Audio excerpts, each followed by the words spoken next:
What's up, gang? How's everybody doing tonight? Cloaca crew, remember to drink some water. Man, you hit me with it bright and early, Ryder. You hit me with it right at the top, and I appreciate that. I appreciate you being here. I appreciate everyone being on the stream. Thank you for being here. We usually, as you know, we usually riff on Monday nights. We usually riff hard before the stream starts. Unfortunately, well, not unfortunately, yesterday I was helping my wonderful wife, Tony, the legend. You know her, you love her. She has a music school. As you know, she teaches private lessons. And we were working a street fair yesterday. So I was helping her out with that. Oh, yeah, if you combine, oh, Lizard. What's up, Lizard? Lizard, as you mentioned. Oh, yeah, that's because, okay, wait, hold on. You'll see chat in just a second. It's because usually by the time I've started here, the chat is like moved along to a certain point, and then you can see it. Boom. Anyway, you'll be able to see it in just a minute. Ski. There we go. All right. So what's up, Tom? How you doing? Welcome. Lizard, I heard if you combine ivermectin, hydroxychloroquine, aquarium type, and colloidal silver, you'll clear your Hantavirus by dying. God, it is so true. That's not a medical fact that we can argue with around here. Yes, your eyes do not deceive you. As we will be talking tonight, we will be learning about the erection connection between Hantavirus and the current head of the CDC. What's up, Big Jerry? Welcome. Come on in, gang. Well, get in here. It's good to see you guys. I love that you're coming and hanging, and I appreciate you as always. So as I was saying before, we will be talking the erection connection. Yes, the erection connection between Hantavirus and our new head of the CDC. Oh, yeah, now, oh, yeah. Yeah, let me fix that. With the chat. Yeah. It's because I'm doing things out of order tonight. We're doing things a little wacky, a little wild, okay? Okay, there we go. Oh, and my hands up. Thank you, Ryder. You gassing me up. I appreciate that. Okay, boom. All right, so on top of the erection connection, we were going to be talking about, oh, God, so many things. Well, for one of our feel-good stories today, I do have a story about a big game hunter who was trampled by elephants. So we are going to be cleansing our palate with a tale of that. Kermit, what's going on? Welcome. Also, yes, the elephants are getting a win tonight. Ivory is striking back at the poachers. So some rich piece of shit was trying to hunt big game, and the big game hunted him, which we love to see. So that'll be a nice little feel-gooder. On top of that, we have schools offering homeless shelter, basically, for students, which is crazy. But that is the world we live in when people don't like to help other people out. And that's kind of where we're at. So, in addition, we've got, Oh, do you guys hear about, oh, here it is. Oh, the Pentagon wants $1.5 trillion. The catch, they failed every single audit that they've had. So we're going to talk about how they might be trying to do that. Tom, nice. You got enrolled with your local DSA chapter and you're having a chapter-wide meeting Thursday. Very nice. Love to hear that. Making some moves, trying to make the world a better place. I love that, Tom.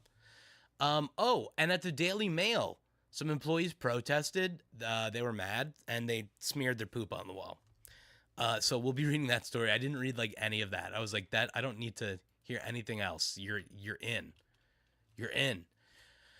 We also have writer. It does sound like a shitty situation. Bada bing, bada boom. Also, do you guys like aliens? Everybody loves aliens, and typically I wouldn't even get in on the alien talk because it's kind of a distraction for anything else that's going on. But we had some Christian leaders offering up biblical explanations for why Trump is saying that there are aliens that exist. So, a little bit of cognitive dissonance with the religious sect of MAGA and, you know, everybody on the conspiratorial sect of MAGA who want to believe, and then the ones who can't believe. Alien, such a good movie. God, I love Alien. That's a great film. Um, another school story I have, which is crazy, is there was a school that was keeping kids in boxes. I know it sounds fictional. It literally happened. So we'll talk about that. That's crazy. And one that really I'm excited to go over with you guys because there might be something to this. So Gen Z soldiers in South Korea are having difficulties. The Korean military is basically having trouble keeping them enrolled and not having them take leave because they're looks maxing way too hard. Yes, way too much cosmetic surgery for the South Korean army, and they just have a lot of people who need to get medical exemptions because you can't. I mean, fresh rhinoplasty, you probably can't be fighting with that, right? So the looks maxing is on a whole nother level over there. We'll go over that. Also, do you guys remember last week when we talked about a robot who went on an airplane and how like weird and not enjoyable that was for like every single human in the world because that little robot had a seat and then it also delayed the flight? Well, somebody else tried it again, and now Southwest Airlines has a no robot rule, which is kind of crazy. So we'll talk about that. That's insane. But first, why don't we talk about we have some other things too. But let's first talk about I got a fun one for us here. Let's pop off there. Trump's alien Melania. Oh, love that. Let's quickly talk about this story you guys might have heard. But if you haven't heard, let me clue you in. So there's this small indie artist, Donald Trump. Maybe you've heard of him. He wants to do something a little untowards, right? He's been looking to sue the IRS basically to give him billions of dollars because he had to release his tax information or it got leaked. I don't know. I don't remember how the fuck it was, right? But he got told basically, you know, he wanted to do this big lawsuit. So now we're at the point where the lawsuit didn't happen because there was a settlement. And what's the settlement? It actually really sucks ass. So the Justice Department announces nearly $1.8 billion to compensate Trump allies in a deal to drop the IRS suit. Well, let's just hear how shitty, you know, whenever it's a Trump deal, you know it's going to be a bad deal. But let's check it out. Let's see what's popping here. Let's see how Trump's going to take our money this time.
Oh, we get muted up in here? Did we get muted up in here? Let me bring you back. Oh, yeah, the whole thing. Oh, yeah, duh. Duh. I'm sitting there playing a goddamn muted video for you because I didn't hit the button. Holy donkeys. No, not very quiet sound. Not very quiet sound, Lizard. No sound. Minus sound. The sound of a fool. Hold on. Trump is setting up a $1.7 billion. There we go. Wow. I didn't do my usual setup, so my things weren't already in place. All right, here we go. Pawn to replay. Pass the Dutchie pawn to the left-hand side. Let's do it. Really, the report should be Donald Trump is setting up a $1.7 billion political slush fund for the Proud Boys and the Oath Keepers and his other political lieutenants and hangers-on. That's an absolute violation of congressional spending power. Congress never voted for $1.7 billion for him to give away to his friends. That didn't happen, and we never would. If he thinks that we would vote for that, submit it as a bill, which is how you get an appropriation in the United States government. So it's utterly fraudulent what they're doing there. They're prostituting what's called the judgment fund. So they gave $1.25 million to his disgraced former national security advisor, Michael Flynn. They gave $1.25 million to Carter Page. Those guys both went to court and lost in court. And now they want to turn around and give them money for claims that have already collapsed legally. That is a political slush fund. That's extremely dangerous. And now they want to do it with $1.7 billion. And they want to give Donald Trump complete control over it. He's going to have a board, and he has complete control over the people, and they can be fired at any time, he's emphasized. You know, we've got to get just a handful of Republicans to work with us to reclaim the integrity of the U.S. government and to see to it that he's not going to run off with all of our money, because we're talking about billions of dollars here. Yeah, so this is quite an interesting turn of events here, because it was already bad enough that he was looking to sue the IRS, which again, if he won that would have been money coming directly from us. But now this is going to be like straight money coming from us going right to his people who can claim damages from the previous administration. It's really, really insane. So let's see what it is. Yeah, Raskin is great for like just bringing this stuff up. Really appreciate that. So here's what we've got going on here. The Trump administration announced Monday that the creation of a $1.8 billion fund is made to compensate allies of the Republican president who believe they have been unjustly investigated and prosecuted, an arrangement that Democrats and government watchdogs derided as corrupt and unconstitutional, which it absolutely is. This is from the Anti-Weaponization Fund of $1.776 billion. So this is part of that IRS lawsuit. This is part of the settlement. And what it's being called is the Anti-Weaponization Fund. It's $1.7 billion. That's a direct part of the settlement that resolves Donald Trump's lawsuits against the IRS over the leak of his tax returns. So the IRS made this decision for a settlement, right? So I guess because, you know, the leak made it so that, I don't know, maybe it was like an undeniable, like there was no way they could have won this. But I don't know how. I'm not a lawyer, right? And as Kermit said, YouTubers aren't professionals. I know, right? I'm not a lawyer. I don't know shit. But I'm incredibly curious as to how this lawsuit can actually be allowed to go through. How a president can even sue the IRS, right? And take a direct payment from our taxes. Like, that's crazy. So basically, this whole thing is going to allow people who believe they were targeted for prosecution for political purposes, which includes by the Biden administration. So you're going to have a lot of conservatives belly aching about Biden unfairly looking into them. So these people can apply for payouts. And it's creating what Acting Attorney General Todd Blanche is calling a lawful process for victims of lawfare and weaponization to be heard and seek redress, which is a lot of verbal diarrhea to say it's an open fund where you can apply to say, I had my feelings hurt and I need restitution for it. And if the Trump administration likes what you do, likes what you represent, or if you're somebody who just pushes his agenda, you will absolutely be able to take money out of that. I mean, it's just like how we saw all the January 6ers just blanket pardon. If you support Trump, then you are above the law in a way. And it's fucked up. Like, the president is basically telling people, you're above the law if you believe that you got injured by this, by the boogeyman, basically. Kermit, that's his tactic. Promise the billionaires and have them pay for the ads. Yeah, 100%. So, quote, the machinery of government should never be weaponized against any American, and it is the department's intention to make right the wrongs that were previously done while ensuring this never happens again, Blanche said in a statement that made no mention of how investigations and prosecutions of Trump's political opponents under his watch have exposed the Justice Department to the same claims of politicized law enforcement that he said he opposed. Blanche is expected to be pressed on the fund when he testifies Tuesday on Capitol Hill about the Justice Department budget. So stay tuned for that tomorrow. We will literally be hearing questions about what's going on with this fund. Confused Lizard, can I apply because I got my feelings hurt by woke? I have insomnia. Finally, a clever woke joke. Come on, that was pretty good. Yeah, Kermit, there's never a defense against them being a cult. Like, they are the biggest cult in the world. And I mean, I don't understand, honestly, how we don't have any mechanisms to, I mean, I guess we do have mechanisms to stop this. It's gonna be talked about on Tuesday. So we'll see if it can get shot down or something, but it's not a bill. Like, it's a settlement. I don't know exactly how this is supposed to work.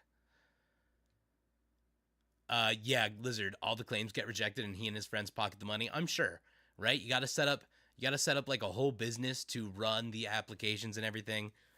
It's all an Ouroboros. He's really got like a human centipede of schemes going on. You don't know where one scheme ends and another begins. One scheme's mouth is another scheme's asshole. It's insane. It's almost impressive. If it wasn't so disgusting. This is one of the single most corrupt acts in American history, Donald Sherman, the president of Citizens for Responsibility and Ethics in Washington, said in a statement. Yeah, I would agree with that. The fund would represent not only a highly unorthodox resolution, but also a further demonstration of the administration's eagerness to reward allies of Trump who have long insisted that they've been unjustly investigated and in some cases charged or convicted. Most notably, the president on his first day back in office pardoned or commuted the sentences of supporters who rioted at the U.S. Capitol on January 6th. Hey, that's what I said, too. His Justice Department since then has approved payouts to supporters entangled in the Trump-Russia investigation and investigated and prosecuted some of his perceived adversaries. Now, what's up, Ajax? You're barely late. We just didn't have any riffs today. We just started this story about Trump basically in his IRS lawsuit. He's working to get a settlement of like $1.8 billion that you can like just apply to get a piece of and just say like Biden gave me a boo-boo, and then you get to you get money, our money, you know how that goes. So the other thing too, like with this whole situation that I find hilarious is like, remember all the talk of like, we're going to lower the deficit. We're going to be saving money. I mean, ain't been a damn thing that saved us money so far. Has anybody saved any money? Has anybody saved any money since Trump's been in office? I haven't saved any money. I don't know where that money saving was going. Holy moly. So Trump's attorneys suggested in their court filing seeking to dismiss the case that the resolution would not be reviewable by a judge, but a group of 93 members of Congress filed a brief teeing up a challenge. Quote, this case is nothing but a racket designed to take $1.7 billion of taxpayer dollars out of the Treasury and pour it into a huge slush fund for Trump at the DOJ to hand out to his private militia of insurrectionists, rioters, and white supremacists, including those who brutally beat police officers on January 6, 2021, and sycophant accomplices to his election-stealing schemes. That's what Raskin had to say about that. Tariff checks. Yeah, this is, man, yeah. We're supposed to get some tariff checks, right? We're supposed to get some of those tariff checks. When are those coming around? We're gonna need them if we're getting this 1.7 billion taken from us next. So the Justice Department did not name specific individuals who might stand to benefit from the fund, but do they really have to? Come on. But said there were no partisan requirements for applicants and that anyone who believes they've been unfairly persecuted could seek a payout as well as an apology. Wait, they're literally, you're dishing out apologies? You're literally saying, oh, you can get an apology? A 5-member commission appointed by Blanche will oversee the fund. Oh, good. Todd Blanche is going to oversee the fund. Definitely partisan. Definitely on the up and up here. The creation of the fund is in keeping with Trump's long-running claims that the Justice Department during the Biden administration was weaponized against him. I mean, not even weaponized against him. It's just like if you're a criminal, typically you get in trouble for your crimes. I don't make the rules. He has cited as proof the since abandoned criminal charges he faced between his first and second terms of conspiring to overturn the results of the 2020 presidential election and of retaining classified documents at his Mar-a-Lago estate in Florida. As a condition for resolving the lawsuit, Trump has agreed to resolve administrative claims in which he sought compensation over the Mar-a-Lago investigation and a separate probe into ties between his 2016 campaign and Russia, an inquiry that unfolded during his first term in office and that he has long railed against. Yeah, Ajax, who's going to write the apology letter? Exactly. I know, like, that's the who does the apologies? At the White House on Monday afternoon, Trump was asked if individuals who committed violence on January 6th should receive compensation from the fund. Quote, "It'll all be dependent on a committee," Trump said, adding, "I didn't do this deal. It was told to me yesterday." He said the fund was dedicated to reimbursing people who were horribly treated. Man, it is insane just how easily he can take money out of the pocketbook of every American. Merrick Garland, who served as an attorney general during the Biden administration, has repeatedly denied allegations of politicization and has said his decision followed facts, the evidence, and the law. His Justice Department investigated prominent Democrats, too, most significantly by appointing a special counsel who scrutinized President Joe Biden for his handling of classified information. Another special counsel brought tax and gun charges against Biden's son, Hunter. Yeah, I mean, I remember when they were looking for the documents at Biden's place, you know? Lizard, saddest part is that the IRS is settling. Then they expect the DOJ and Donald's ridiculous cases to cost more than 1.7 billion. Oh, for sure. Oh, you know it would cost more than 1.7 billion. Well, first of all, I'm pretty sure he was asking for 10 billion right off the bat. So already he wanted to be awarded a lot more. I mean, and it's kind of like it forces, he really is the ultimate lawfare person. You know, as much as they talk about lawfare, he really does it. He does it well, right? Like, this is like another one of those scenarios where it's like, all right, well, you either give this guy 1.7 billion or 10 billion. Now, there's got to be, I'm sure there's some way to stop this. We'll see what happens on Tuesday when there's an actual questioning of Todd Blanche about this. But, I don't know. I don't know how this could possibly be something that can't be stopped. I mean, it's crazy. It's a ridiculous concept. Nonetheless, Trump's current Justice Department has actively pursued the president's retribution campaign, bringing criminal charges against some of his political opponents and initiating a wide-ranging investigation that aims to establish a years-long conspiracy between law enforcement and intelligence officials against Trump. In defending the deal, the Justice Department pointed to a fund established by the Obama administration to compensate Native American farmers who said they had experienced racial discrimination. But that fund was not created with the goal of benefiting allies of the president who had been previously investigated for potential criminal conduct. Yeah, that's hilarious to compare this to a fucking case where Native American farmers received restitution. Like, first of all, What? Yeah, Kermit. Wait, Kermit. That's great. This makes Trump the number one welfare queen. Absolutely. I mean, we've all known that. Anybody who knows the truth of like the way Trump is we all know he relies on subsidies and handouts, things like that to keep his businesses alive. All of his businesses have failed. You know, there's a reason why they're not serving Trump steaks at any of these Trump events in the White House, right? And it's not just because they don't have the ballroom there to cook it. You know, he literally is just you know, I mean we've said this a billion times, but he's literally just a criminal, you know? There's nothing to ever really trust. I don't know how people can trust him, but they do. In defending the deal, yeah, so they're trying to defend the deal by saying there was a fund created for Native American farmers who experienced racial discrimination. Okay, now, if you are to give money, free money, to Native American farmers who claim that they have been on the receiving end of discrimination, what additional power does that give them? You know, aside from giving them a little bit more money, they're still institutionally discriminated against.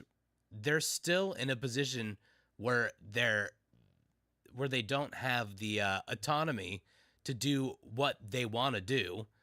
I mean, this is still, and beyond that, there's a history, obviously, of being the indigenous displaced population of America. So, in a big way, I think it's very easy to argue the case that Native Americans should receive some restitution, right? Like, not just Native American farmers, probably more, right? Every single Native American deserves to be given reparations. Now, you'll hear tons of people argue against that idea and say it's a waste of money, but they will be the same people who will support something like this, 1.8 billion going to Donald Trump and the crybaby victim slush fund. Debaters, Kermit, debaters have come to plausible positions for being MAGA. 1, uninformed. 2, evil. 3, simply too stupid. I mean, that's literally what it is.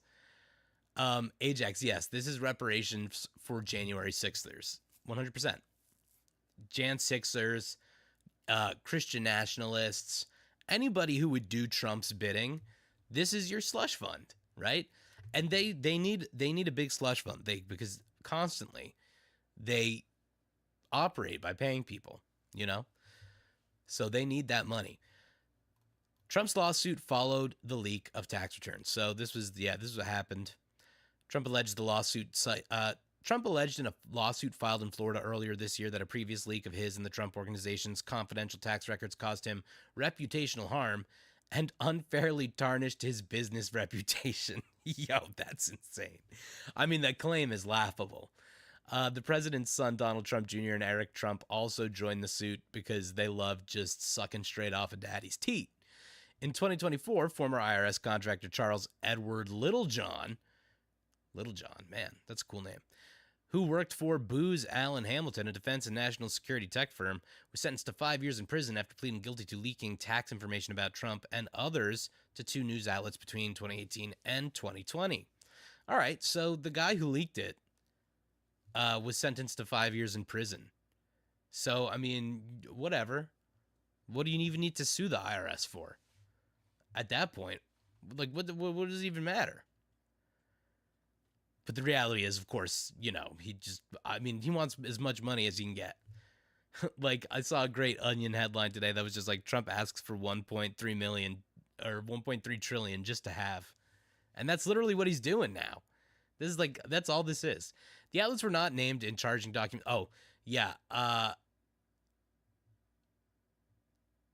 And the 2 outlets that got the information, those outlets, the 2 outlets that received the leaked information, were not named in the charging documents, but the description and time frame align with stories about Trump's tax returns in the New York Times and reporting about wealthy Americans' taxes in the nonprofit investigative journalism organization ProPublica. We love them. The 2020 New York Times report found Trump paid $750 in federal income tax the year he first entered the White House, and no income tax at all some years, thanks to reported colossal losses. Yes, Trump paid $750 in federal income tax his first year in office. I mean, the man does not contribute. Lizard, he needs money to put in a dropship order of Trump phones. Yeah, 100%. He needs to actually get those babies out there. That's the, like, he's got a backlog of schemes I'm sure he's got to get paid up on. And that's what this money, that money will definitely help with that. The first time he got his taxes leaked, he's harmed, yet Elon gets all our data. Yeah, I know, right? We need a class action. Let's go. Class action. We've all been harmed. We've all been harmed by this guy. Are you kidding me? I'm actually, come on. There's got to be some sort of precedent for that. Not suing the president, but like, I don't know. What can we do? I want to do it.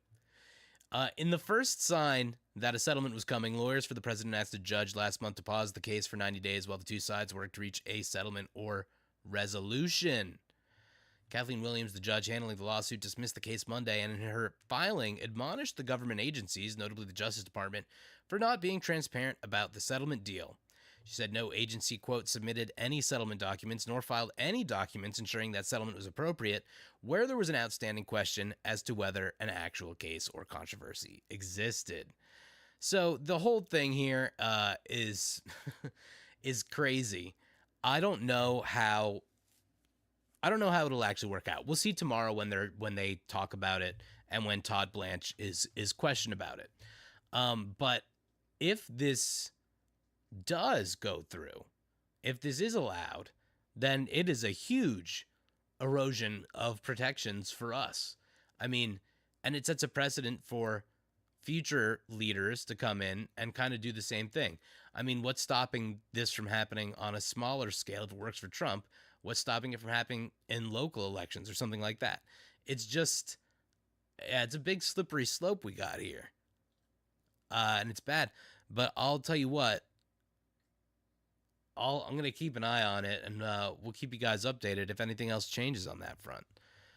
But this is what we got here. Don't forget to like and subscribe because I never plug that. So I'm going to start doing that more. I'm going to try to do that at the end of every segment like a big boy. Okay?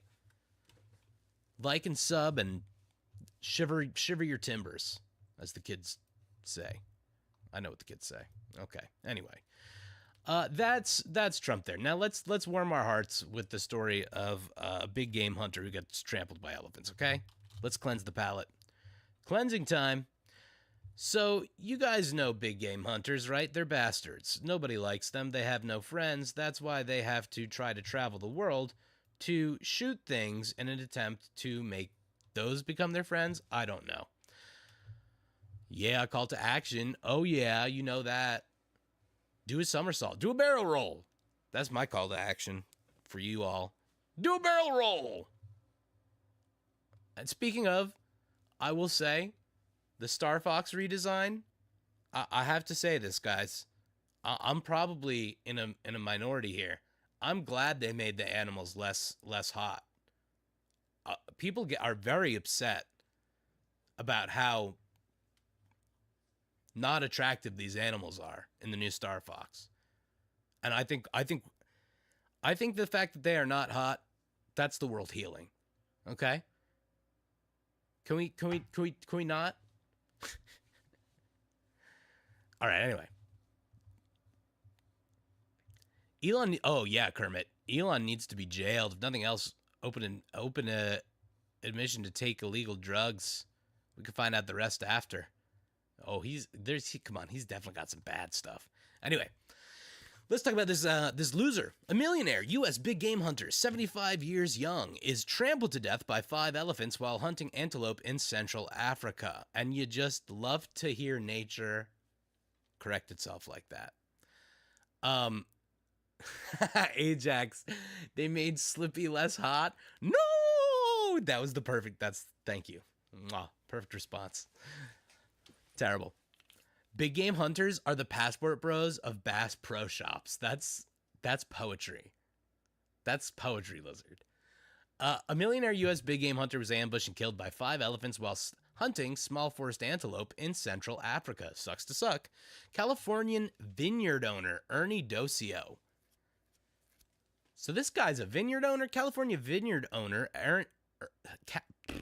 yo. Doink, doink. Okay, here we go.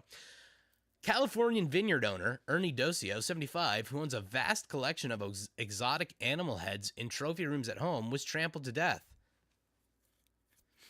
I bet even the moves are, yeah, I bet even the moves are less hot. 100%. 100%.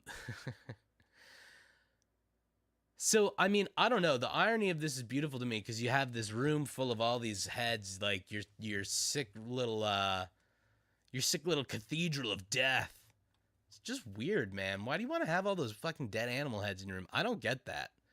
I'll never be able to understand people who are like, I mean, I don't really get hunting. I would never do it personally. If that's like what you like to do, that's fine, I guess. It's unnecessary for me. I understand the necessity of if you do it and you use the meat and stuff, fine, whatever. But if you're just like, I want to go shoot an animal dead, like I'm like, oh, that's a little weird. That's just what you want to do today? Like, yeah, I want to shoot it dead with a gun. It just feels weird. I don't know. Maybe am I being weird on that? Let me know. So this fucking complete Gavon was being guided by a professional hunter in the thick forest of Gabon on a $40,000 stalk for a shot at the elusive yellow-backed duiker. Duiker? I don't even know what this animal is. Duiker? Some sort of antelope. Over the decades, he has hunted elephants, leopard, rhino, buffalo, and lion across Africa and back home in the U.S. He has hunted almost every species of wild deer. What a fucking loser. What do you like to do, dude? Well, I've hunted every kind of wild deer. Every single one. There's not a single kind of wild deer that I have not murdered. I don't know, it just feels weird. Am I being weird? It just feels weird. Ajax, those elephants had probably seen a hunter before and was probably a targeted trample. I hope so. Kermit, if I had to hunt, I was trained with the first time I was taking deer hunting. I hated it. Yeah, I can't see myself enjoying it. Lizard, that's one less landlord, fellas. Ding ding. But the highly respected hunter's luck ran out. Highly respected by who? Like, the other thing about these big game hunts is like you're brought by some dude who actually knows the place. So like you're not like, I'm hunting down this wild beast. Some dude is bringing you around like for you to show you where to shoot. I don't know, man. It doesn't compute to me.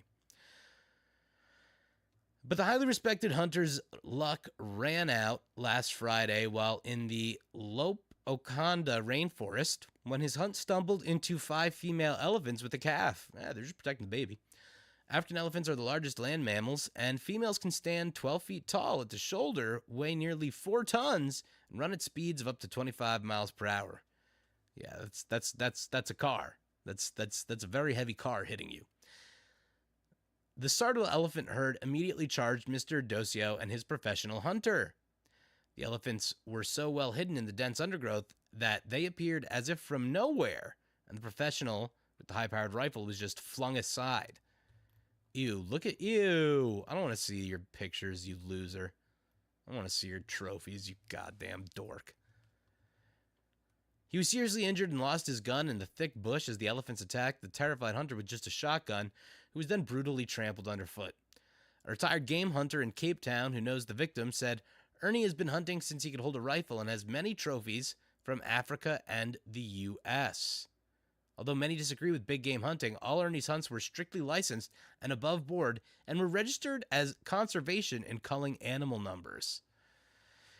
Really? I mean, I don't know, man. If you're rich enough, I just feel like you can get that document. I can feel like you can get that paperwork, and it doesn't necessarily have to be true. Like, I don't know, man. I don't believe it necessarily. And I don't think I have to. The professional hunter was attacked first and seriously injured, losing his rifle, leaving Mr. Docio with his shotgun. Oh, so whilst in the forest, Ernie and his professional hunter surprised the 5 elephant cows. Yeah. Ernie was a very well-known hunter in the U.S. and in Africa and a very keen conservationist. He did a hell of a lot of charity work and was a really good guy. I mean, so what do we got to understand about this person? Is it true? Is it true that he was a really good guy? Is this really what conservationists do? Like these big game hunts? Is that really what any conservationists do? I don't feel like it's the most ethical way of doing things, but I don't know. Maybe this is something I'm uninformed about.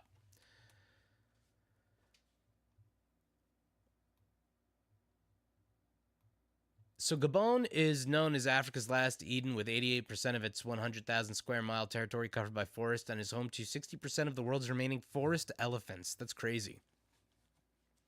Good guy equals big game hunter and landlord. Yeah, Ajax. So I'm like, what? You're telling me this is a good guy, and then everything I'm seeing about him is like, not a good guy, I don't think.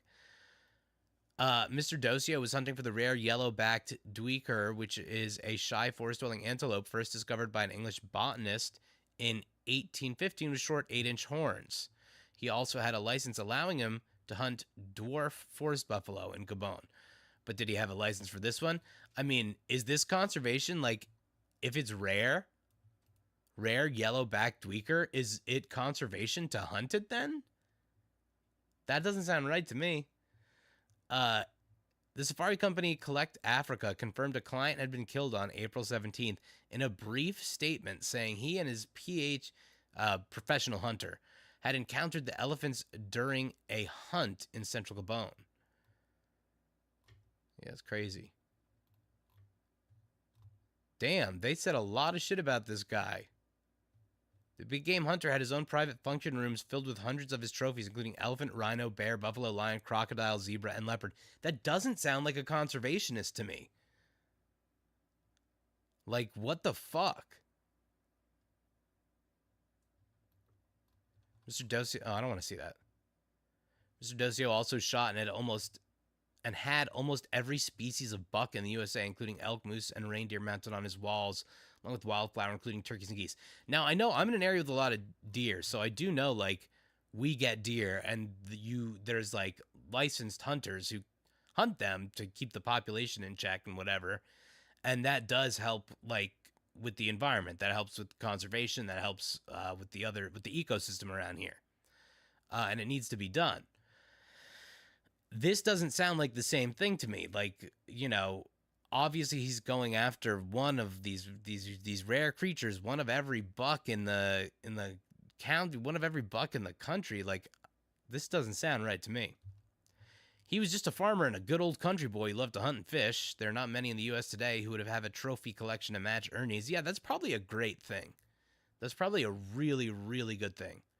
The news of his death in Africa was like a bomb going off here.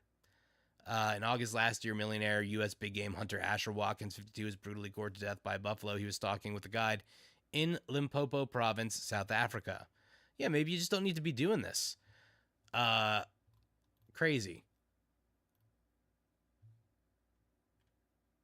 All right.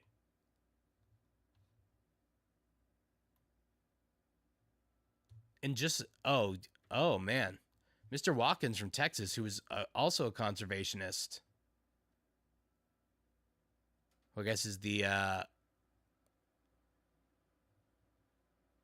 who was the guy helping him, was also a conservationist who believed hunting was a vital part of preserving wildlife, and also had many photos on his social media with trophies.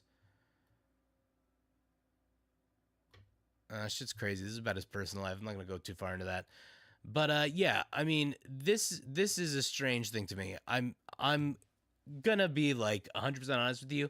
I don't know how conservationism like works in this regard. I know that culling certain species is good for the like environment, but it really doesn't seem like the animals he was hunting were for that reason. Like, why do you need to shoot a lion? We saw we scrolled by quickly.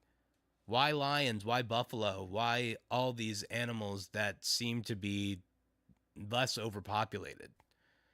We're gonna need an explanation on that. But anyway, that's how that goes. And look, maybe this can be a warning to anybody else who would want to be a big game hunter, right? Just don't do it. I don't think that's actually like the conservation that the guy is saying it is. But yeah, if you wanted to be a big game hunter, just don't do it. You're probably gonna get killed. So that's that. All right, so this guy's, whatever. I mean, I'm kind of curious, honestly. I want to look more into it and see what the hell they're talking about with conservation, because it doesn't sound a thing like conservation to me. It really doesn't. But let's get into it, gang. It's almost about 10 o'clock here, so let's get into our big main story of the night, the Hantavirus hero and the Erection connection. Is the completionist a big game hunter? I don't know. That's the video game. That's the video game reviewer, right? I don't know much about him. I just remember he had a drama going on a little while ago. Didn't he have a little drama with like Mudahar and Carl Jobst or something? Just a whole party of strangeness there. Anyway, guys, we need to talk about what we got going on in this country in terms of medical preparedness. So, Ajax. Oh, you thought I was doing a little you thought I was doing a typo in the title? No typos. No typos. This is straight up. So let me not beat around the bush, so to speak. The doctor leading Trump's Hantavirus response is a penile specialist who spread COVID conspiracies and had his own podcast known as the Erection Connection. The physician, who has scant experience in public health, has compared the Biden administration to Nazi Germany, a report says. So, we do indeed have a penile specialist running the CDC. Oh, you thought it was election or something? No.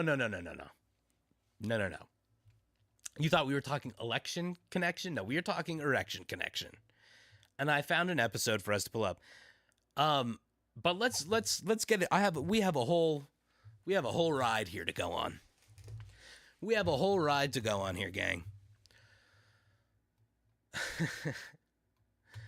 So first of all, before we even get into this, just from what I've read and from what everything seems like, it seems like Hantavirus isn't even like a huge thing to be concerned about, right? Especially from what we know right now. That being said, I do find it hilarious that the guy in charge of, managing it here in the United States is indeed a penile specialist.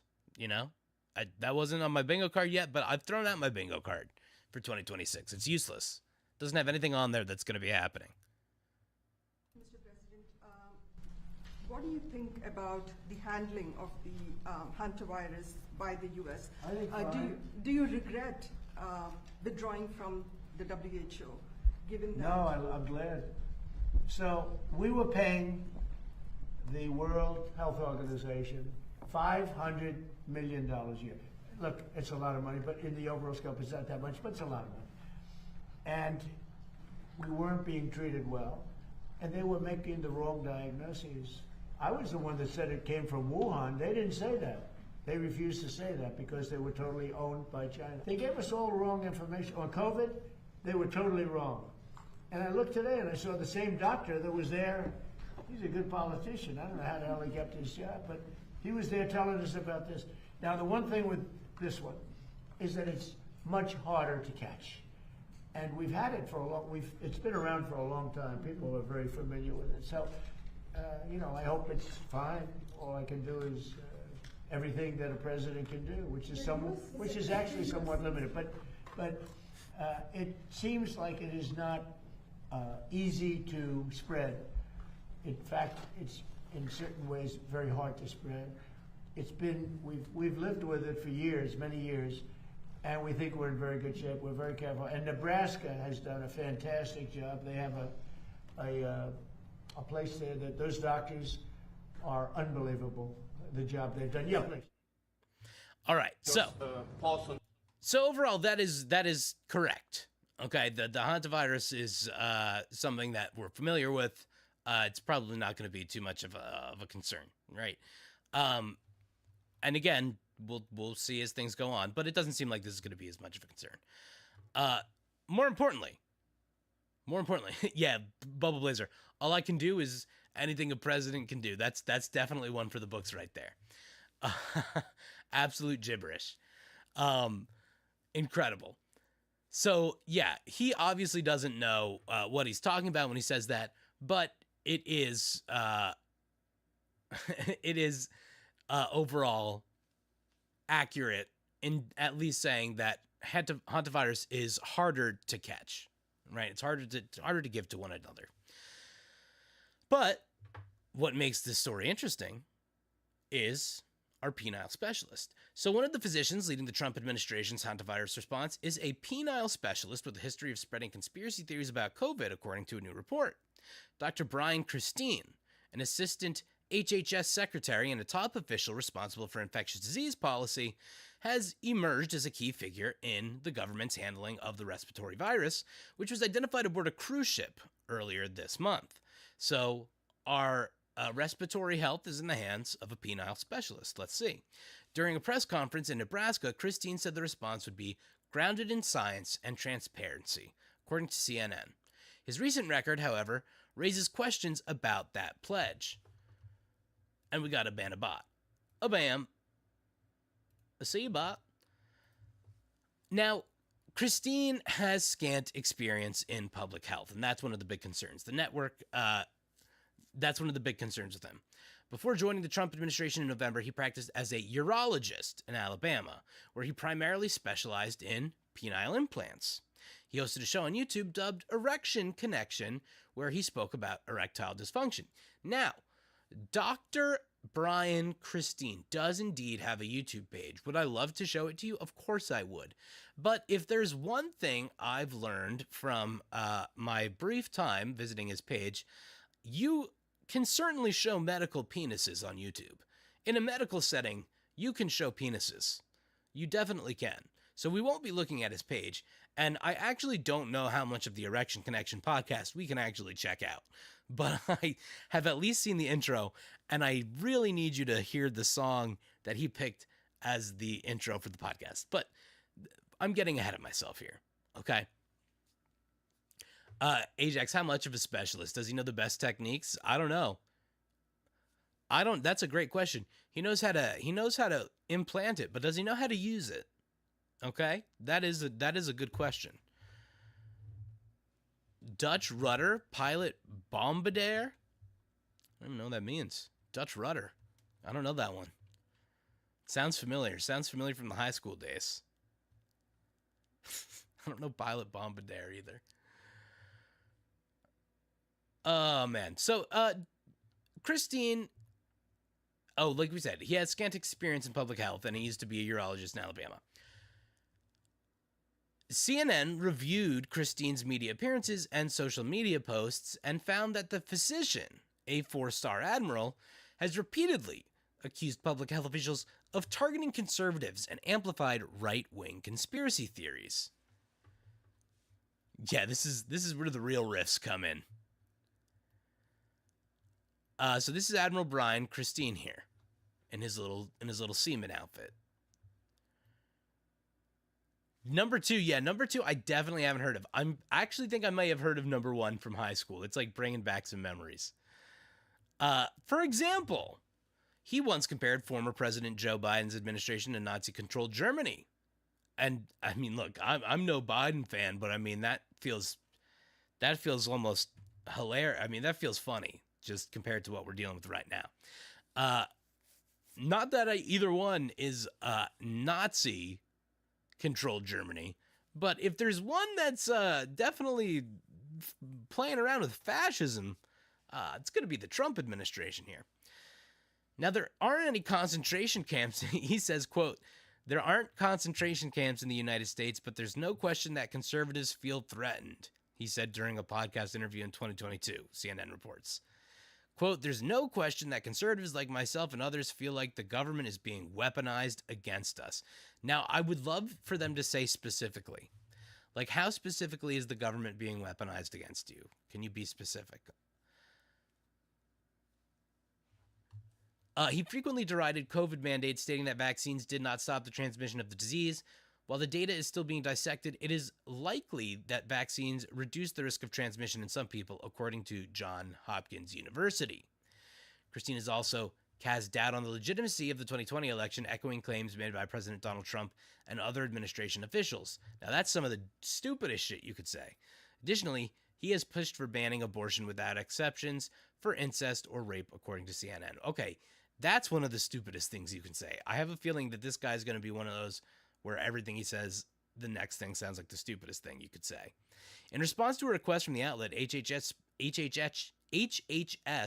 spokesperson Andrew Nixon said, Assistant Secretary for Health Admiral Christine remains focused on executing President Trump and Secretary Kennedy's agenda to make America healthy again and deliver on President Trump's executive order to protect our children against chemical and surgical mutilation.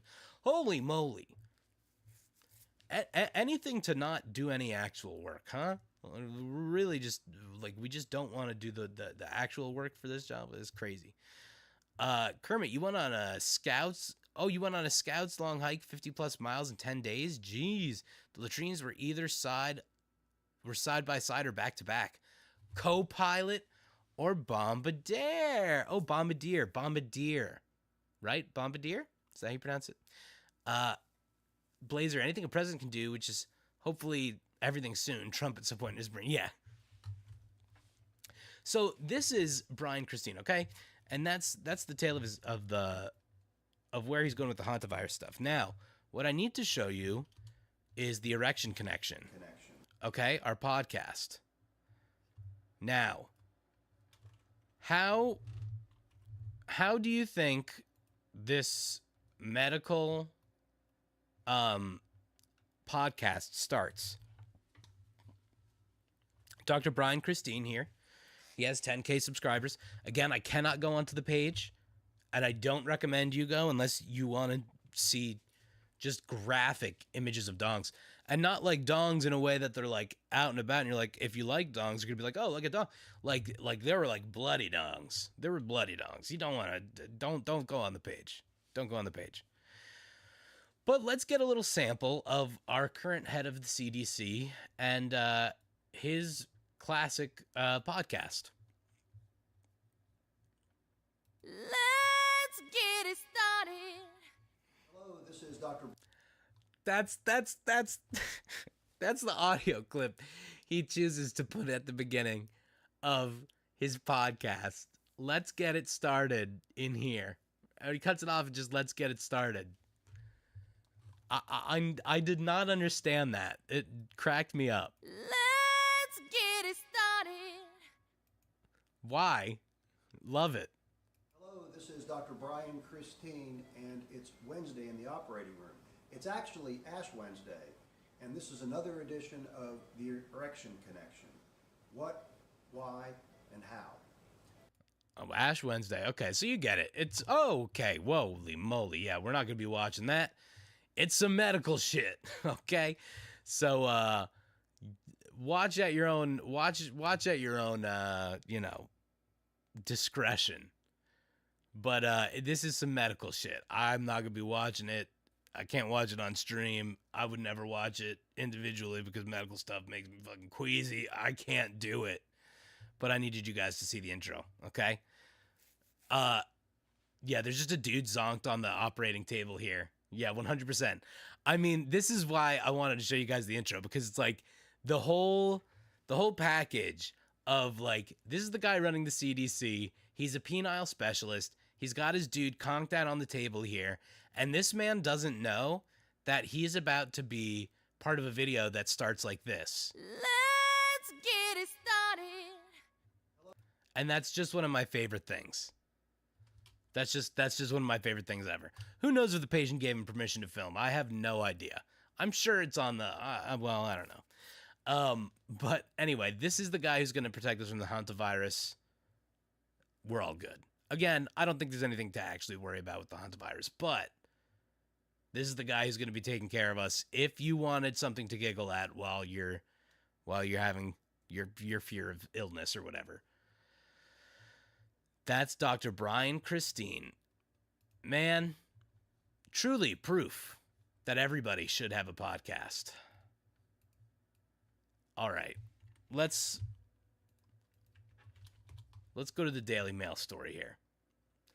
So, Dr. D, please, I'm having trouble getting it started in here. Yeah, that's his doctor's office right there. Wild. Okay, so I want to go to a different story. That's pretty gross still. Daily Mail staff smeared poop on the walls to protest a sexist editor, which is said in a new lawsuit. So what's going on at the Daily Mail? Holy moly. New York-based reporter for the London tabloid accused 2 editors of sexual harassment and retaliation. New York-based reporter. This was a tri-borough move right here. Just laying a steamer on, like, you're angry, so you're just going to lay a steamer in the office? It's more New Jersey than New York, quite honestly. But it could have been somebody who lives in Jersey and is working in New York. Anyway, I say that as a Jersey guy, so I say it with love, of course. So, employees at the Daily Mail were so outraged by one editor's treatment of women in the office that they engaged in acts of unsanitary protest at the tabloid's Manhattan office, real estate reporter Marianne Garvey claims in a new lawsuit. Ajax, it is based poo, I would say. Yeah, generally, yeah, sounds like it. I mean, it sounds like this editor was sexist, and man, if that's the case, then this was some based poo. In a 21-page complaint filed Thursday in New York County Supreme Court, Garvey claims she was warned by colleagues shortly after being hired that her boss, Money and Commerce section editor Daniel Jones, quote, is abusive and hostile toward female employees, to the point that they often left the newsroom in tears. But she didn't realize the extent of the issue until she walked into the building's restroom, she says in the lawsuit. About a month after the plaintiff arrived at the Daily Mail, she noticed that women were periodically defecating in the bathroom on the top of the toilet seats and smearing the poop onto the walls, Garvey claims. What the fuck, man?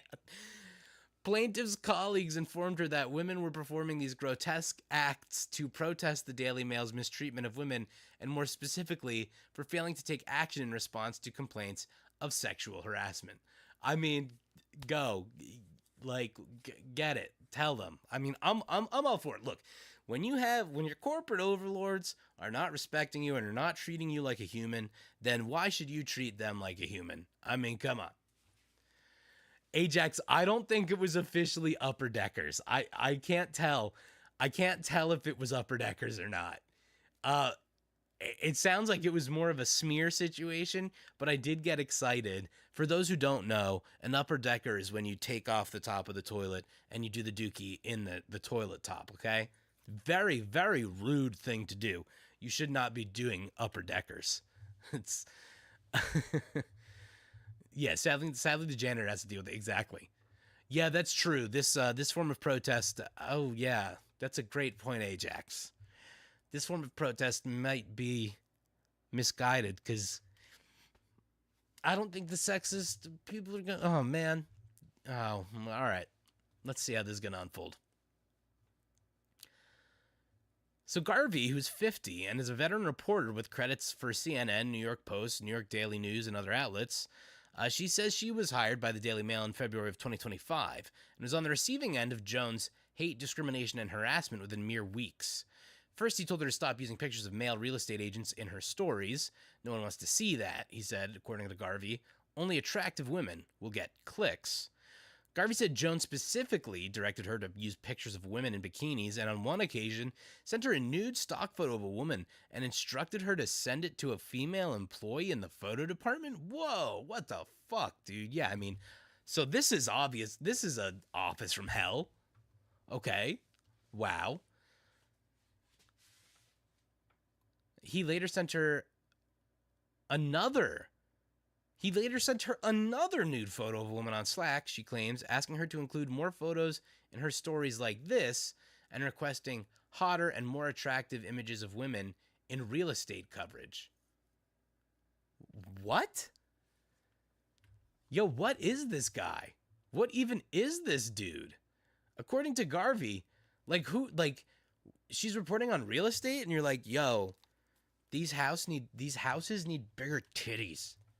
I need these houses to have huge honking gazongas. I don't get this.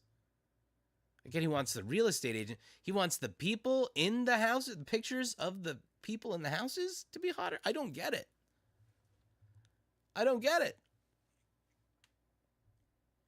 According to Garvey, Jones also berated her several times to the point of tears. In one instance, he slammed his fist on his desk and ordered her to stop talking, she claims. In another, he, quote, stood over the plaintiff and yelled at her, repeatedly screaming, "Let me speak," in front of several witnesses. Jones' behavior wasn't isolated just to Garvey, however. She claims it was widely experienced among other women in the newsroom. Defendant Jones was widely known at the Daily Mail to disrespect women, including his female subordinates, and cheat on his wife in front of female employees and his subordinates at Daily Mail company events, including the 2025 holiday party. Yo, this is literally the worst dude you could work for. Holy shit. Oh, man. Photographs. Oh, R.I.P. Yeah, Tom. R.I.P. to the fellow janitorial comrades going down on this one. Man, especially since, like, man, you would have. I'm sure the janitor's got a problem with the fucking with the bourgeoisie up in there as well. You know, you could have gotten together and made a collective shit right on this guy's desk, or you could have done a collective shit like put it in the air vents of his car or something. Like, really gotten personalized on this guy. Holy moly! But this dude's a monster, though, for real. This is some sick shit. Oh, man. Photographs of defendant Jones groping the female at the holiday party were circulated around the newsroom, which further exacerbated the discomfort felt by female employees, including the plaintiff. Oh, so gross. Jones, a United Kingdom native, has held his New York-based post at the Daily Mail for the past 2 years, and according to his LinkedIn profile. But his editorial experience spans more than 2 decades, including a 10-year stint at The Sun in London. Jones didn't immediately respond to a request for comment on Thursday. Man, fuck this guy. Garvey took her concerns to Human Resources and reported Jones for sexual harassment, but her complaints were purportedly met with more harassment from the paper's managing editor Richard Ellis, who Garvey claims pretextually scrutinized her work and eventually pulled her off the real estate beat. And now this is the other thing too, like a lot of these HR, a lot of these human resources places at these companies, like they're not for you. They're to help cover the senior team, right? They're to help cover the butts of the people in charge. They're not actually for the people like you or me. So this is what Daily Mail said. They said, Daily Mail takes workplace conduct matters seriously and is committed to maintaining a professional, respectful, and safe environment for all employees. We strongly dispute the allegations and characterization of the company set forth in the complaint, and the company has established processes for reviewing employee concerns and intends to respond to those allegations through the appropriate legal channels. Standard corporate answer. Means nothing. Garvey claims she is the 11th female employee at the Daily Mail who has been subjected to sexual harassment and retaliation by Jones and Ellis, who were both named as defendants in the lawsuit, along with the paper itself. Damn. 11. That's crazy. This shit must have been going on for a long time. By allowing this illegal, hostile, and abusive conduct to permeate the New York office for years and enabling those in power to carry out the harassment and retaliation unabated, the Daily Mail has conveyed a blatant yet grim message to its female employees. This is not a safe place for you, and you are not welcome here, Garvey says. Garvey seeking a variety of damages, including emotional distress. She says she continues to suffer from depression, PTSD, heart palpitations, nightmares, and anxiety as a direct result of her experience at the tabloid. Yeah, that's crazy. This is insane. I mean, wow. At first, I was like, man, I thought it was just like a, silly story of a little poop smearing. But I guess, like, look, when you see a headline that's talking about people smearing poop on the walls, there's got to be a pretty damn good reason for that. And I mean, considering this guy has done so much, this guy is scum. Holy moly. I hope the employees of the Daily Mail get some justice in this lawsuit, because it sounds like this Jones guy, Jones and Ellis. It sounds like Jones and Ellis are like some huge pieces of shit. So wow, we'll see what happens there. Ay caramba. Well, I thought that one was going to be a little lighter, but not really. But you know what's going to be lighter? I'll tell you what'll be lighter. Let's talk about Christians being afraid of aliens, okay? Now, if you believe in Christianity, cool. I got no problems with you. If you believe in aliens, cool. I got no problems with you. I mean, aliens, cool. However, I do love what this kind of brings up for some people. So, Christian leaders are offering biblical explanations for Pentagon UFO images, as the declassified UAP files spark renewed speculation about alien spacecraft. Prominent Christian leaders propose a spiritual rather than extraterrestrial explanation, suggesting biblical accounts of angels and demons. Yeah, that's wild. So the thing that I find so interesting about this is like the cognitive dissonance that you have to be able to have to deal with something like this, right? Like, I'm sure there's plenty of Christians who would be like, oh yeah, extraterrestrials. Yeah, I mean, there could be shit out in space. I mean, like I would assume the whole thought is like God made all the stuff. So like, what? Yeah, he made the space and the aliens. But when it comes to like the Christian nationalism and the fire and brimstone MAGA type shit, this goes against everything. The UFO concept, it might as well be something like that just doesn't exist to them. Because I mean, like the possibility of aliens existing, I think, obviously we've never been contact, but I mean, we live in a big old solar system, man. We live in a big old galaxy, man. Big old dang old galaxy going around the dang old circle, man. Come on, tell me there ain't no other aliens out there, man. Come on now. I think there are. So prominent Christian leaders are pushing back on claims that the government files demonstrate the existence of alien spacecraft from other worlds, arguing that Scripture offers a more compelling explanation for the mysterious images. I'm excited to see that, because I feel like you kind of have to work backwards from that, right? Because there's not a lot of alien shit in the Bible. I went to Catholic school. I can't remember all the Bible shit, but I don't remember any alien shit. I feel like I would remember that because that sounds sick. So last week, the Pentagon released more than 160 declassified videos, photos, and files tied to unidentified anomalous phenomena, or UAPs, including images from Apollo-era missions, military encounters with glowing orbs, and footage of unexplained objects moving across the sky, renewing society's fascination with UFOs and extraterrestrial life. Yeah, I mean, I feel like in the 90s and early 2000s, like, if you were alive at that time, like, bing, bang, boom, that was Alien City, man. If you were, like, Men in Black era, here come the Men in Black, yo, aliens were down with that little R&B kind of Men in Black tune. It was a good time. Oh, there's some UFOs and old Christian paintings. Oh, see? So maybe, I mean, like, boom. Come on, UFOs are out there. Let's go. Kermit, they think the aliens are demons? Yeah, I'm definitely thinking they're going to be thinking that. Breaking news, the aliens have said you need to go give all your money to my mega church or else. Yeah, Tom, that feels more likely. Like, that feels way more like, yeah, come on, it's the aliens are coming. It's not real. They're coming. These are Jesus aliens, and they're telling you, you got to give me that sweet, sweet cash. And Ajax, the biblically accurate angel sounds kind of like a description of UFO. Yeah, I know. The biblically accurate angel thing is like a Kirby boss come to life, and that's like a UFO. So, it makes sense to me. So, the public, quote, can ultimately make up their own minds about the information contained in these files, a Pentagon news release said. Although the images sparked widespread speculation online about extraterrestrial visitors, two Christian leaders, Jeremiah J. Johnston of the Christian Thinker Society, Jeremiah J. Johnston, and Greg Lowry of Harvest Christian Fellowship in California say the biblical worldview offers a far different framework for understanding the unexplained phenomena.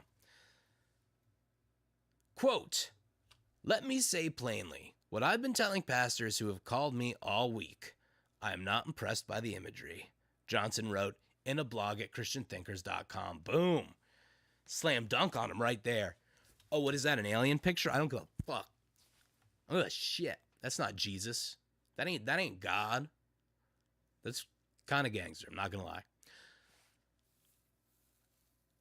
Let me say plainly, he says he's not impressed by the images.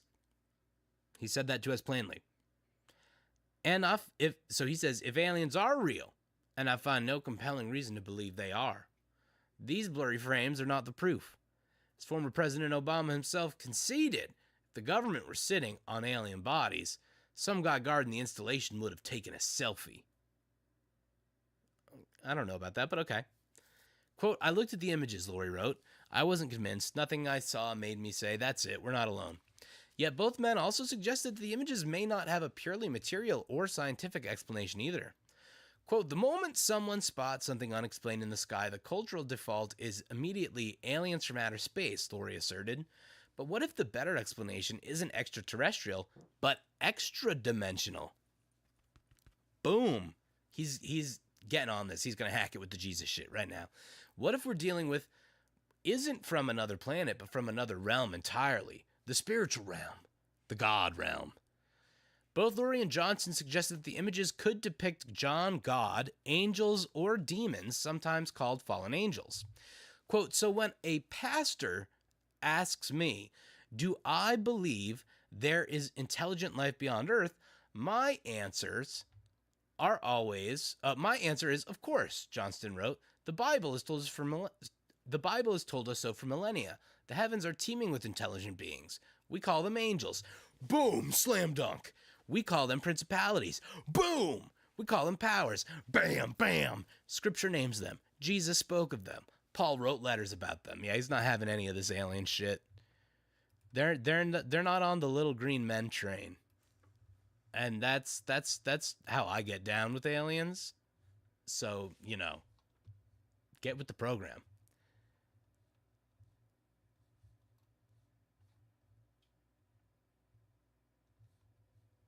Oh yeah, Kermit. That's a serious phenomenon in Christian media, is that aliens equal demons. Yeah, I mean, that from what it sounds like, they're literally like, yeah, no, those are angels, you dummy. You thought there were aliens? You thought that like intelligent life like us happened on another planet? You fucking ding dong? No. Those are the flaming swords of the angels. So both the leaders cited Ezekiel 1. Lori wrote, quote, now consider this remarkable description from the prophet Ezekiel, who witnessed something so extraordinary that he struggled to find the words for it. Quote, when the living creatures moved, the wheels moved beside them, for the spirit of the living creatures was in the wheels. A wheel within a wheel, Lori added, gleaming like beryl, moving instantly in any direction without turning. I don't know what exactly Ezekiel saw, but I know it was real. It was otherworldly, and it wasn't from Mars. How can you confidently say that, though? Like, how can you be like, I can tell you this much. I don't know what it is. I have faith, but I know it's not that, you dumb fuck. Like, how could that be your position? It was a manifestation of the living God and his angelic host, and by every modern technical definition, it was an unidentified flying object. All right, so he's saying no. That's angel shit. Johnson also referenced Daniel 10. Quote, an angelic messenger arrives to Daniel and explains he was delayed 21 days because, quote, the prince of the kingdom of Persia withstood me. A real conflict, real beings, real movement between realms, Johnson wrote. This is not a metaphor. This is the biblical worldview, and it has been in the Christian worldview for 2,000 years. Johnson said from his perspective, UFOs fall in 4 categories. 1, misidentified objects such as ice crystals or tricks of light. Yo, they're getting scientific with it now. They're like, no. I just like, how can you be so sure? It's like, no. Angels, yes, they do exist. UFOs from another planet, no. You don't be fucking, no. You're being dumb. And we hate you for doing that. Angels, yes. Johnson said from his perspective, UFOs fall into 4 categories. 1, misidentified objects such as ice crystals or tricks of the light. 2, classified human technology. 3, angelic activity. And 4, demonic activity. There it is. There it is. Yeah, biblical worldview also says the universe was built in 6 days. So, yeah. Quote, Scripture is unambiguous that there is a spiritual realm hostile to God and to humanity.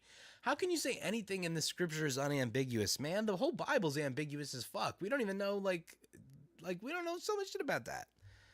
The whole Bible is written by a bunch of dudes so long ago, retranslated so many times. It's the most, like, fucking ambiguous book there is. What are you talking about?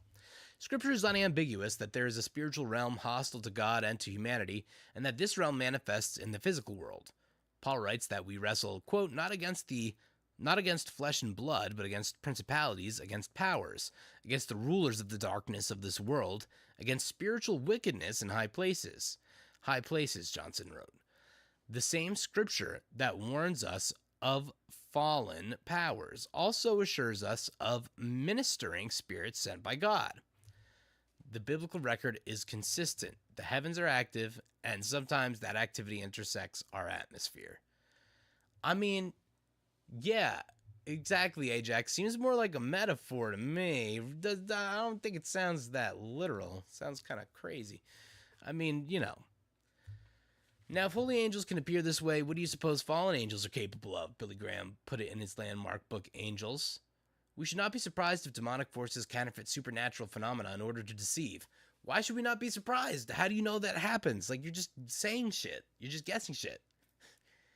I mean, shit. And this is giving the benefit of the doubt that this stuff does exist, because, I don't believe myself. But, like, all right, fair enough. Some people believe, What's up, Cinemy? Welcome. Johnston said society's growing fascination with UFOs may signal a culture increasingly vulnerable to spiritual deception. Johnson said society's growing fascination with UFOs may signal a culture increasingly vulnerable to spiritual deception. Holy shit. My mouth has been decepted with words. So this is what he says. Here's what concerns me as a pastor and as a New Testament scholar, Johnson wrote. The Apostle Paul warned the Thessalonian church that the man of lawlessness would come with all power and false signs and wonders and with wicked deception. Why are you guys worried about the aliens and not Trump? What the fuck? The book of Revelation describes demonic spirits performing signs that deceive the kings of the earth. Quote, a generation conditioned by Hollywood to expect cosmic visitors is a generation primed for deception, Johnston wrote. Wait. Johnston. Like, we're talking like one generation. We're talking about a couple generations conditioned by Hollywood to expect cosmic visitors. And you're saying that they're primed for deception. That's a bad thing. What about the generations of people that have been cooked by the biblical stuff, the Christian ideology and whatnot? Does that not? That's tangible. That's a generation primed for deception, right? What about priests that molest kids or stuff like that? That's way more dangerous than being interested in aliens.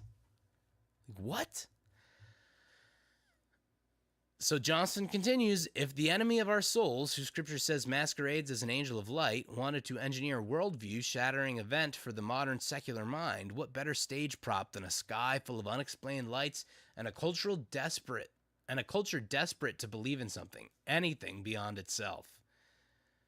Man, shut up, Johnston.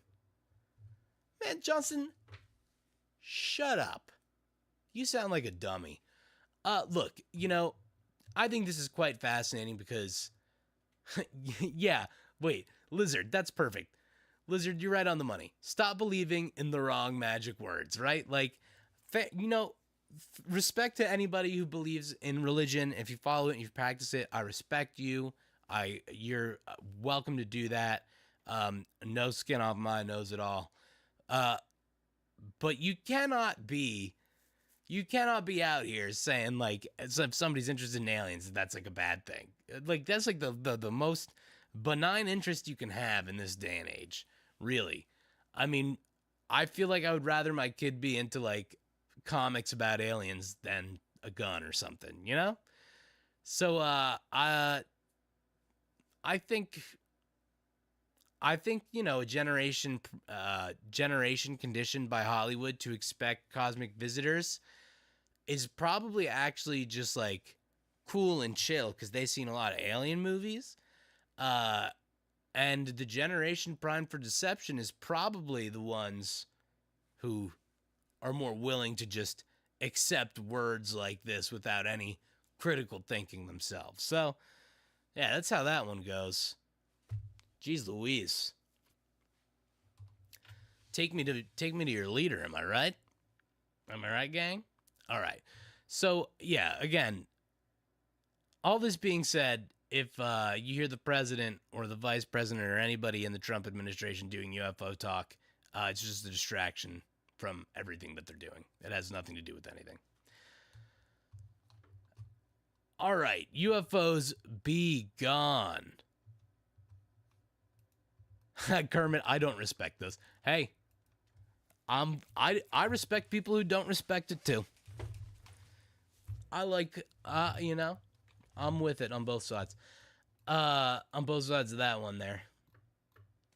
I've met some people who are like super religious and have been cool about it and have been,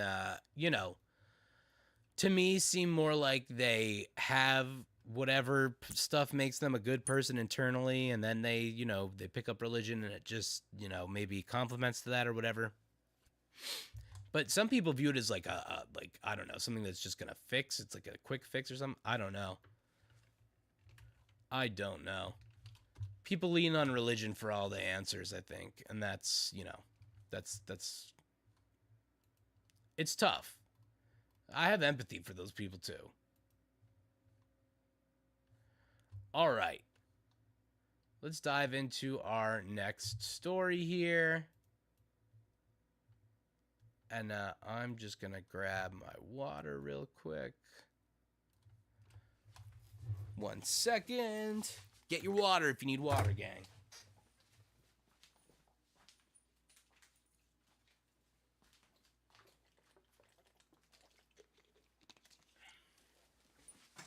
Stay hydrated. Stay wet.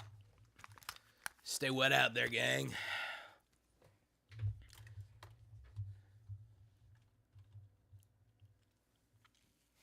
Yeah, a lot of people use religion as like a one-size-fits-all answer to anything. Yeah, and I think the other thing too is, having gone through Catholic school and everything, I obviously established my own relationship with religion.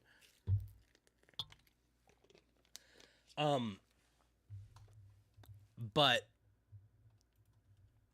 everybody's version of religion is just like so entirely different. Like your Christianity is different than someone else's Christianity. It's kind of like colors, right? Like there's no guaranteeing that we're looking at the same color and we see the exact same shade of red, even though we both call it red. You know, I couldn't possibly know what you perceive.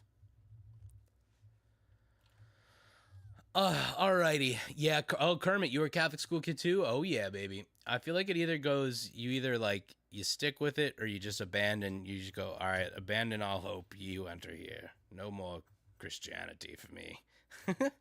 For me, I'm like, almost just like, I don't know, man. You know, the question's too big. Is there a God? I don't know. How the fuck would I know? I don't really care, quite honestly. I don't really give a shit. I don't think there is, but I really just don't care. Because if there was, it's not like I could do. Well, I'm not going to know anything about that God or whatever. I'll figure it out when we get there. You know? I doubt all the people who have written shit down about it just happen to get it right. You know, I don't know.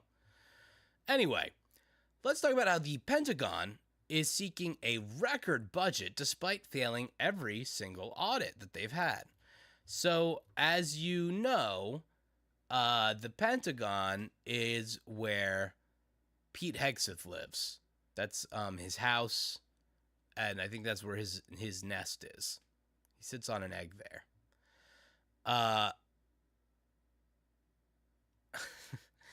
And now the other thing you know is Congress has to approve the budget for all these different parts of the government, right? Including the Pentagon. Now we're in a little bit of a conflict, as they would say, okay? A lot of money being spent on firing missiles, things like that right now. It's very wasteful. It's incredibly wasteful, and it's about to start wasting more of our money, I'm sure. If Trump has his way, he will continue wasting even more of our money.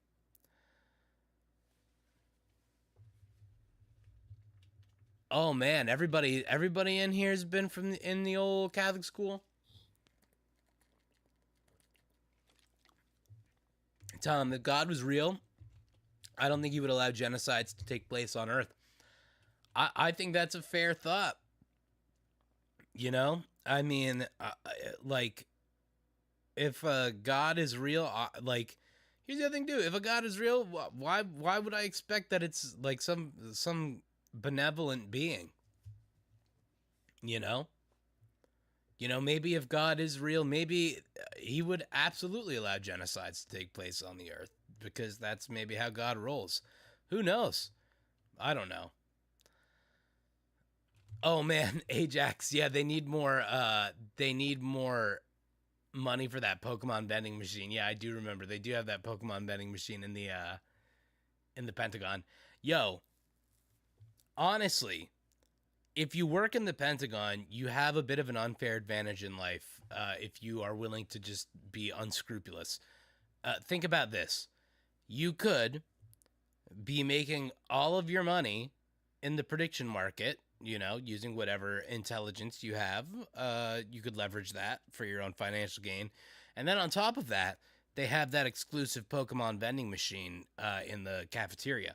So you could be scalping those cards hard as fuck. You could make a bit of money working at the Pentagon. So President Donald Trump is asking Congress to approve the largest military budget in American history for an agency that has never passed a financial audit. So the Department of Defense, rebranded the Department of War by the Trump administration, says it has a new plan to finally clear that hurdle. But a congressional watchdog warns the effort may prioritize balancing the books over fixing the underlying issues. Yeah, it absolutely will focus on that. Are you kidding me? The department is seeking $1.5 trillion for the fiscal year of 2027, which is a 44% increase from the current spending levels. So the Pentagon wants $1.5 trillion.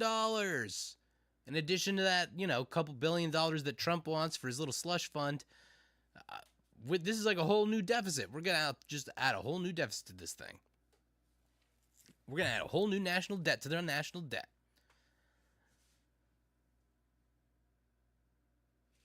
Yeah, Tom, Raytheon is a major source of jobs in your town and state. Yeah. So, I mean, that's part of how they, sort of try to neutralize, like Labor Party kind of, or workers' rights, unity, things like that. It's how Israel is currently working its new memorandum of understanding with America, so that we're not giving them direct money, but rather giving money to subsidize factories that will produce the products for them and would be integrated into American life in those factory towns where it would be hard to vote against the development of weapons for Israel. So yeah, it's these places becoming a major sorts of jobs in all sorts of different towns is part of how this whole thing becomes more integrated into America and how it becomes harder to fight against things we don't want. And this is what Republicans are pretty good at. Finding these ways to make things, really become really, really difficult to contend with. So again, the department is seeking $1.5 trillion for the fiscal year of 2027, which is a 44% increase, despite failing 8 consecutive audits and remaining the only major federal agency never to pass one, unable to fully account for about $4.7 trillion in assets. Damn! $4.7 trillion in assets? Just where'd it go? I don't know. That's one of those Kid Rock helicopters for sure. So in March, the Pentagon unveiled a revised audit strategy that shifts away from repairing the internal controls needed to produce reliable financial data and instead emphasize validating account balances through a combination of AI, automation, and hands-on verification. What could go wrong there? We rely on internal controls where they exist, maximize the use of AI and automation wherever we can, and have the auditors perform substantive tasks, have auditors perform substantive testing where they must. Deputy Chief Financial Officer Thomas Harker told lawmakers. Subcommittee Chair Pete Sessions welcomed the new approach but said questions remain. So he's saying, I'm encouraged by this approach, but still have questions about how sustainable this approach is for the entire department and how the department will prioritize high-risk areas that need attention. Oh, it's just such a crazy amount of money. The Pentagon's size and complexity makes the challenge immense. The Marine Corps is the only military branch to receive a clean audit opinion, a process that required more than 70 site visits and physical inventories of roughly 26 million assets, even though the Marines accounted for just over 1% of the department's total assets. Wow, that's crazy. That is a monumental task. Even if the new approach DoD achieves a clean audit opinion by the end of 2028, the department's financial management will likely still be on the high-risk list, said Asif Khan, the GAO's Director of Financial Management and Assurance. The department will still need to turn its attention back towards improving systems, internal controls, business processes, and operations through the department. And this actually kind of resonates with, I'm pretty sure just today, the new head of the Navy was questioned.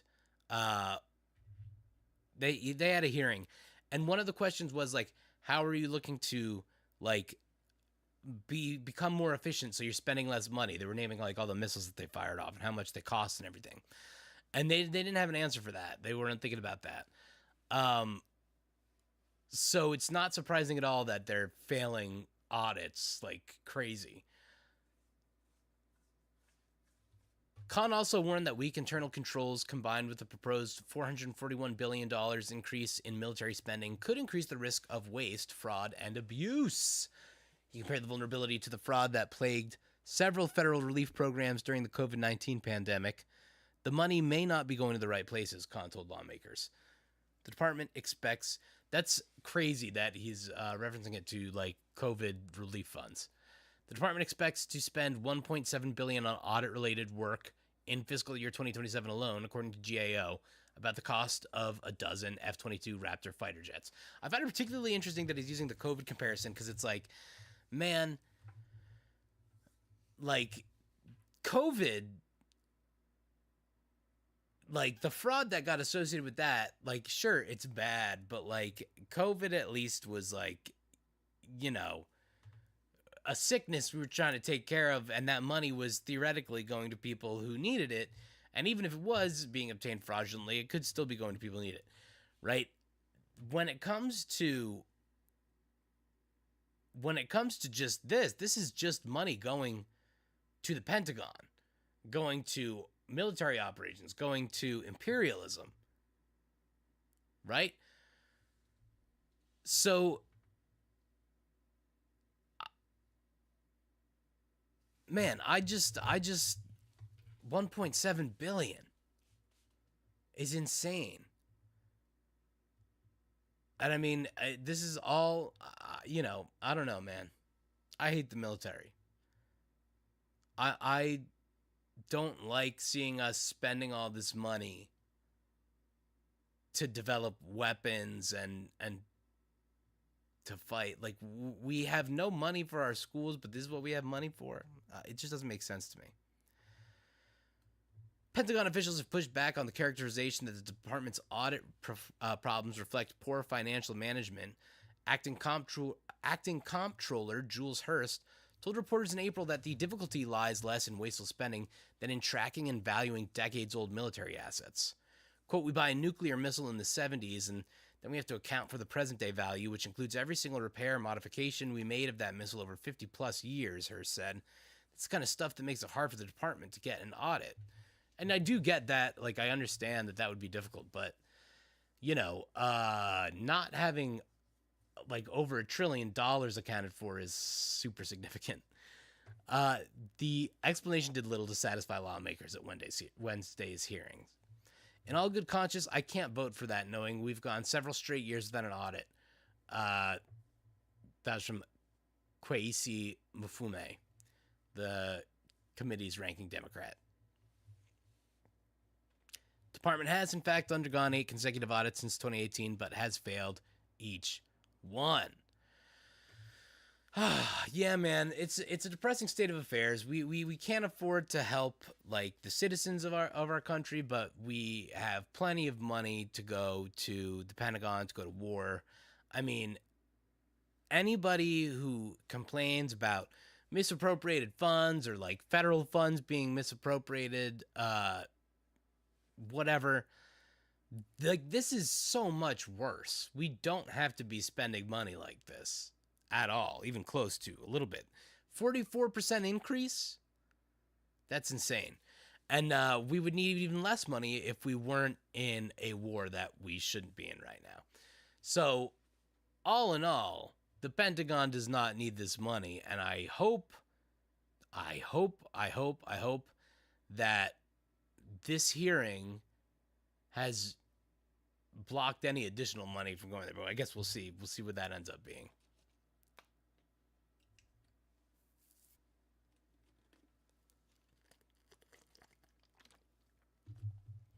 All right, ladies and gentlemen and kings and queens and emperors. Let's do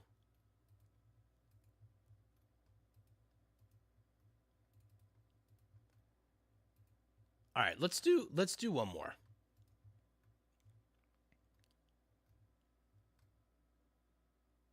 Let's do one more cuz I need to catch up on some sleep myself. I'm sure you guys do too. But we need to talk about one more thing. We need to talk about how the Korean military has a big problem right now. And what's that problem? Looking too goddamn good. We all know looksmaxing. It has been the newest sensation that has been sweeping the nation, but apparently Gen Z soldiers' plastic surgeries have been straining Korea's military readiness.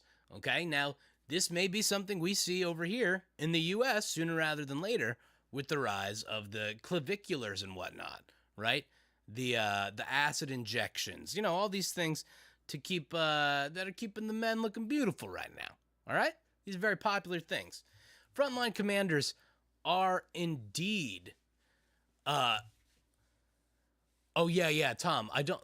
Tom, this is a great point that you make here. I don't like the talking point some people bring up and just say, well, of course, it's a defense contractor. What else did you expect them to be doing? Right? Like, in regards to the amount that we produce, like, first of all, so much of the, like, military factories that we have in our country are subsidized, Yeah, just give them the benefit of the doubt. They're businessmen. Yes, and I mean, yeah, you guys understand this stuff. Like, you're right. It's a terrible excuse that people will use. Like, people genuinely don't care. I mean, I don't know. This is one of those things where it's, it's I think the best way to approach people that don't care about this kind of stuff is to paint how much of a financial burden it is on us. Because there's people that just simply don't care about the humanitarian side of this stuff and are, like, gung-ho about seeing people in pain or misery. So they support, us building to all these weapons, or they support the amount of money that comes in through that, or that being a part of America's identity. But it's gross. Okay, so let's look, Max. Let's see what these Gen Z soldiers are doing. Gen Z does it large, baby. I'll just say it that much. They're doing wild stuff. They do it different than we did it. So frontline commanders are struggling with post-surgery duty exemptions. Wild stuff. In South Korea also, there is I believe a lottery system for mandatory service. Not everybody gets pulled into the draft, but I believe you can be once you hit a certain age. So First Lieutenant Kim, a platoon leader from the First Lieutenant Kim, a platoon leader at a frontline South Korean army unit in the capital region, faced a unique command challenge early this year. He excluded a corporal from critical cold weather training because the soldier returned from leave with a swollen, unhealed nose from rhinoplasty procedure. Like, I love it. Genuine great way to get out of your service. Okay? Get yassified and you won't have to fight. I love it. Any conscription soldiers that are there against your will, get yassified, okay? Get a BBL. Do whatever you have to do to get out of service. Quote, I was flustered because he underwent a nose job without saying a word right before the training, Kim said. That's so crazy, dude. That's so crazy. Just come back with your nose job being done. He added that he sidelined the soldiers out of fear that the unhealed wound would cause medical complications in the field. I'm sure it would. No way you're not getting an infection, right? Like, don't you have to keep that shit pretty fucking clean? I'm pretty sure you're not supposed to be bringing it into the war zone. Kim's dilemma is not an isolated incident, though. A growing trend of elective cosmetic surgery among active duty Korean soldiers, fueled by rising military pay and aggressive clinic marketing, is causing operational disruptions, exposing a critical gap in military regulations. So the military is going to have to start putting some rules and limitations on what you can do in terms of carving your face. The trend is also triggering resentment among peers who must cover the workload while recovering soldiers receive special accommodations. Ooh, that's the other one too, man. your fellow soldiers gonna be pretty mad that not only are you getting a day off, but then you come back chiseled to the gods. That's not fair. Excuse me. Plastic surgery in the military is not new. Historically, units tolerated the practice when soldiers used long leaves in their final months of service to undergo procedures to prepare for transitioning back to civilian life. However, the demographic has shifted drastically. While the military lacks official statistics on soldiers getting surgery, the shift is highly visible in the private sector as soldiers flood online clinic boards with inquiries regarding recovery times and costs. Plus, when you look at the army and you see that everybody is yassified, aren't you like, oh wow, our army's looking really like it used to be a bunch of ugly dudes, and now everybody has got a beautifully sculpted face. Unbelievable.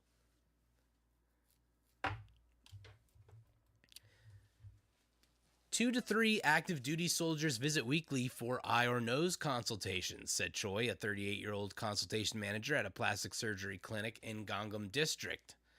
A more flexible military culture, changing generational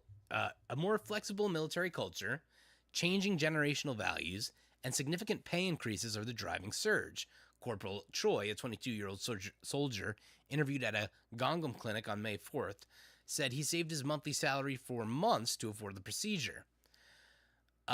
Is this making military men there all look the same? Probably. Mogging the enemy into submission, it's the way wars are fought in the future. This is the future of warfare, okay? Mogfare. Get with it. So, quote, I saved my 1.2 million won, which is about $815, monthly salary for several months to get eyelid surgery, even avoiding the PX, he said. PX referring to Post Exchange, a store for consumer goods and services located on military bases. So he had to get off the base to get that done. Clinics aggressively target these recruits using slick ads on social media offering military discounts and advice on using private health insurance. When the Hankook Ilbo visited a clinic in Gangnam and claimed to be an active duty soldier, the clinic offered a 40% discount. Yeah, look at this. So the clinics are literally making these cute little clip art guys to try to get you in there. Yeah, this is from an actual plastic surgery clinic, and they're targeting those soldiers. The operational strain on commanders is mounting. A second lieutenant stationed at a unit in the Chungcheong region recently excluded a soldier from night guard duty after the soldier returned with severely swollen eyes from double eyelid surgery. Whoa, man. That's crazy.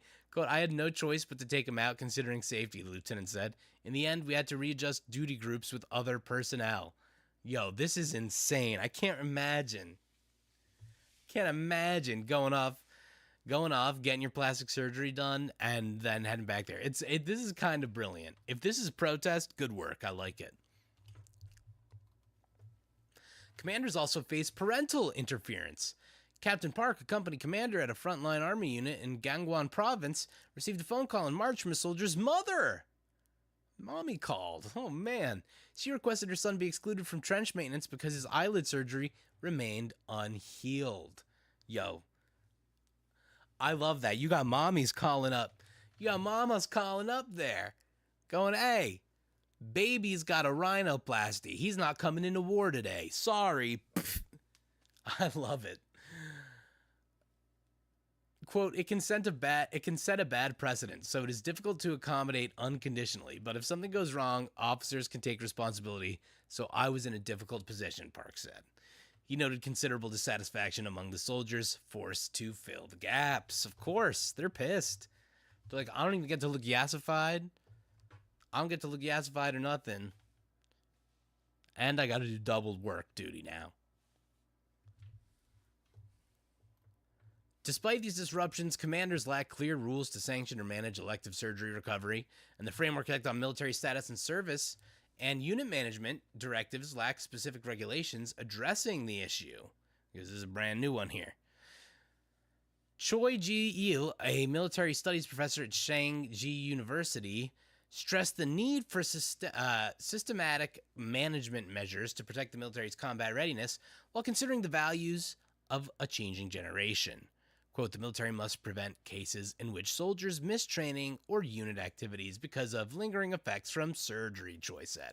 So this might be the last year, last couple of years that the South Korean army is looking really snatched, okay? So get your looks in while you can. And for all our other soldiers, I mean, consider plastic surgery. You want to get out of doing something? Consider plastic surgery. Get yourself a new schnoz, and then maybe you'll get out of doing the extra work. Oh man! All right, gang, we're gonna leave it off there for tonight because I gotta catch up on some sleep. I gotta get back into the swing of things after an incredibly busy weekend.